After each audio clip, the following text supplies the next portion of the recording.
All right, let me tell you a story. 11 years ago, I had the original 5.3 motor in this, and it had 40,000 miles on it. And I started getting a low coolant light coming on the dash.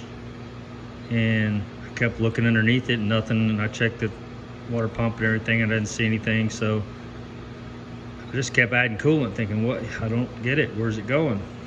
Well, come to find out, I changed my oil, looked like snot. And so the heads on some of these 5.3 engines, if they are what they call Castech, are prone to crack at about 100 to 150, 70,000 miles, somewhere in that area. So that's what happened to mine, is the head's cracked and pretty much washed the bearings out, and it was crap. The whole motor just looked like slime inside. And so I yanked it out, went and bought a crate motor from Mark Miller down here, and I don't know, paid $3,500 for it or something like that. And all I had to do is take my intake manifold off and pretty much swap everything else over, but it wasn't too bad. Put it in, fired it up, broke it in, everything, and been driving it for the last 11 years. Well, I don't know, about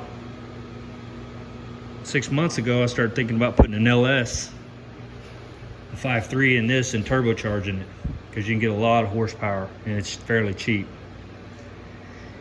And so I thought, you know what, I'm gonna go look at mine and make sure that I, somehow didn't get the same heads. Well, there's the 706 heads. You see the 706 down there at the right, at the bottom of the head. And then right in the middle, that little battery, that's the Castech casting. Now, these are super clean, they haven't cracked yet. So what this means is I'm probably gonna have to go find some new heads to replace these with before they do crack, because this motor's only got maybe 110, 120,000 miles tops on it. But I took the rockers off, took the stand off, or what do you call this thing? And because that Castech is underneath that bar there. So that bar sits right over top of it, so you can't see it. And it's so close to it that you can't get a mirror behind it or anything else. I tried everything because I didn't want to take the rockers off, but ended up having to do it anyway. So just for your information, and from what I understand, these are cathedral port heads, and they flow really good. They take boost really well, all the stuff, but you don't want that little logo right there. There's another logo that's kind of funky looking, but it's not like that. It's not a battery looking. That looks like a D battery.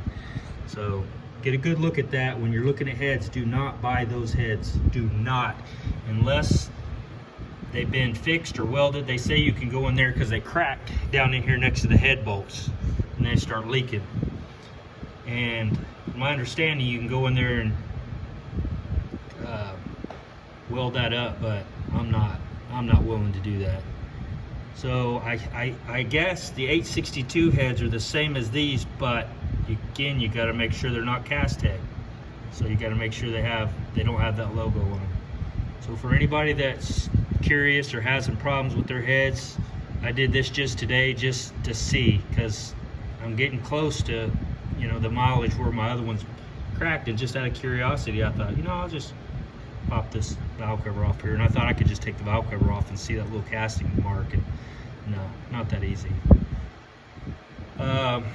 So there you go, little heads up on that. Chevy, come on guys, that's terrible. And I guess this has happened to thousands and thousands of people. So I mean, so frustrating. Anyway, I thought I'd let you guys in on that. I got my little girl, I lost my nurse, got my little girl out here today. If I could ever come out here for the next God knows how long, I'll have to bring her out here with me. she's done pretty well today. Some days she doesn't like to be out here that much, but I bought the DSC subframe for this, and so it's 12 weeks out from, they're building it now, I guess. Extremely expensive. I hope it's worth it. Doesn't even come with brakes, and it comes with most everything else. But and then their headers that they want you to buy with it are stainless steel headers, and they said they're really, really nice. Well, hell, they ought to be. It ought to be like a piece of artwork. They're $2,300 for the headers. They've got the bungs welded into them, and they're 304 stainless, I think the guy said. It's like, that's great. He said they work perfect with that whole setup. Well, I'm not rich, you know. A lot of these guys that, you know, have deep pockets, they can just throw whatever money they want. Well, it's taken me, you know, a lot of time to save that kind of money up to pay for stuff like that. You know, I had to save up for the rear end. You guys, I keep getting videos saying, when are you gonna get back on the Camaro? Well, I could still work on this, yes, but it's like, it takes money. You know, I don't have unlimited money, so I had to save up for the Quadra-Link rear suspension underneath it, obviously for all the body panels and parts and all that kind of stuff, and then to make it, you know, work together, I went ahead and bought the front suspension so it'll tie in with the rear with the subframe connectors from DSC. So it's all DSC underneath, so you guys remember all this. So that way when I get it, I can put it underneath here, get it all lined up and everything, and get my LS block or whatever and set it in here and figure out, okay, am I gonna have room? Do I need to, you know, smooth the firewall, and do I need to move the firewall, cut any of that out to make room for, you know, transmission, and what transmission? And so there's a lot of stuff going on there. And also the gaps, I think, will change if I put the original subframe that's out back underneath this, and it's different, just a little bit different from the one DSC has, and I had already gapped all the doors and everything. I'd end up having to re-gap them probably. I don't want to do that, so I want to have all my stuff together, be able to gap the car up and make sure everything's right, and figure out, okay, I want air conditioning, I want this, I need to cut holes here, I need to move this doesn't work, you know, all that kind of stuff, and get all that, take all that out of the way before I go any farther with body work or anything like that. So anyway, and this thing, it's close. I just haven't had time because I don't have a nurse now, so just me and the little girl every day. So anyway, this is not good news. I'm just gonna put the rockers back on, tighten them back down. They tighten down to 22 foot-pounds. I bought a new gasket set, but I didn't take the other side off. I guess I'll start hunting for some heads. So yeah, anyway, hope you guys are doing well. Hope everybody's getting through this COVID thing, and we'll holler at you later. Take care.